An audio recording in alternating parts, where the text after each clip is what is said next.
আজ ২১শে বইমেলার ১১তম দিন। অমর একুশে গ্রন্থমেলা স্বাধীন বাংলাদেশের ঐতিহ্যবাহী মেলাগুলোর মধ্যে অন্যতম। প্রতি বছর পুরো ফেব্রুয়ারি মাস জুড়ে এই মেলা বাংলা একাডেমির বর্ধমান হাউস প্রাঙ্গণে অনুষ্ঠিত হয়।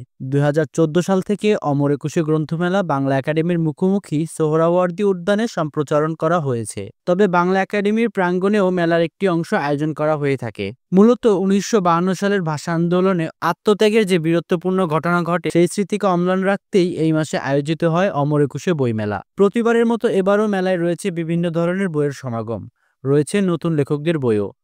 বইমেলায় আরও মিলছে ২৪-এর গণঅভ্যুত্থানের গল্পও। প্রতিদিনই দেশের বিভিন্ন জায়গা থেকে আসছে পাঠকরা। চলুন জেনে নেওয়া যাক পাঠক, লেখক ও প্রকাশকদের অনুভূতিগুলো। সায়েন্স ফিকশন, কিশোর সামগ্রী অনেক বই আসে। তো এবার আমাদের বেশ কিছু বই আছে, তার মধ্যে উল্লেখযোগ্য বই আছে জুলাই অভ্যুত্থানে বেশ কিছু বই এসেছে আমাদের।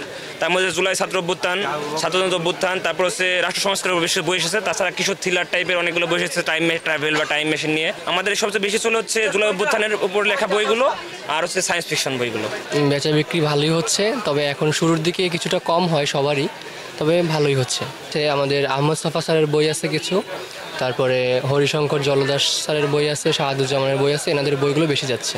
প্রথম দিন থেকেই বইমেলাটি ভীষণভাবে জমে উঠেছে এবং মানুষের বিচরণ এবং বই কেনা বেচার ও একটা ভালো অধ্যায় চলছে। আমি মৃদুল প্রকাশনের প্রকাশক। অনেক অনেক রোমাঞ্চকর, অনেক ভালো লাগছে। উপন্যাস টাইপের বই অনেক ভালো লাগে, বিশেষ করে হুমায়ুন আহমেদের। আমার আসলে সেভাবে কোনো লেখকের বই পছন্দ না, মানে আধ্যাত্মিক যে লেখাগুলা, মানে যেসব লেখাগুলো পড়লে আসলে মনের যে একটা আত্মার শান্তি বা আত্মার অনুভূতি প্রকাশ পায়, সেসব বই আমার বেশি পছন্দ। আমরা আসলে কিন্তু একটা কমেডি সিচুয়েশনে এখন বর্তমানে বাংলাদেশে রয়েছি। সো আমি কিছু কমেডি বই কিনেছি আর চাইল্ডিশ কিছু বই কিনেছি, সময়টা জাস্ট পার করার জন্য। সময়টা তো খুব একটা বেশি ভালো যাচ্ছে না আমাদের, তাই না?